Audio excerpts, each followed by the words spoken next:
Hi good morning.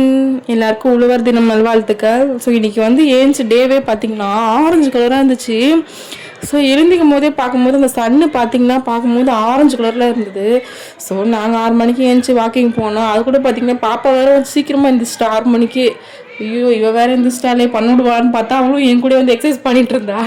அதுக்கப்புறம் மதியத்துக்கு food வந்து பார்த்திங்கன்னா கோவக்காய் செஞ்சுட்ருக்கேன். ஸோ கோவக்காய் எப்படின்னா எப்படி பண்ணுவோம் நாங்கள் பார்த்திங்கன்னா கடாயை வச்சுட்டு எண்ணெய் ஊற்றிட்டு எண்ணெய் காஞ்சோன்னா கடுகு கடலப்பருப்பு உளுத்தம்பருப்பு போட்டு அதுக்கப்புறம் ஒரு வெங்காயம் ஒரு தக்காளி போட்டு நல்லா வதக்கிட்டு அதுக்கப்புறம் கோவக்காய் போட்டு நல்லா வதக்கி எடுத்துக்கணும். ஸோ வந்து எண்ணெய் வந்து கம்மியாக சாப்பிட்றவங்க வந்து தண்ணி ஊற்றி வேக வச்சுக்கோங்க. ஸோ எண்ணெய்லாம் இல்லை டயட்லாம் இல்லை நார்மலாக சாப்பிடுவீங்கன்னா நல்லா எண்ணெயிலே வேக வச்சுக்கோங்க, நல்லாயிருக்கும் டேஸ்ட்டு. இந்த பக்கம் பார்த்தீங்கன்னா கேரட் பொரியல் பண்ணின்னுக்கிறேன். பாப்பா வந்து கோவக்காய் சாப்பிட மாட்டாங்க, அதனால் அவங்க கேரட் பொரியல் சாப்பாட்டில் போட்டு சாப்பிட்றதுக்காக. இப்போ வந்து கோவக்காய் நல்லா அதுக்கப்புறம் உப்பு மிளகாத்தூள் போட்டுக்கோங்க. நல்லா மூடி வச்சு வதக்கிக்கிட்டே இருக்கேன். வதக்கி வைக்கும் போது நல்லா வதங்கிடும்.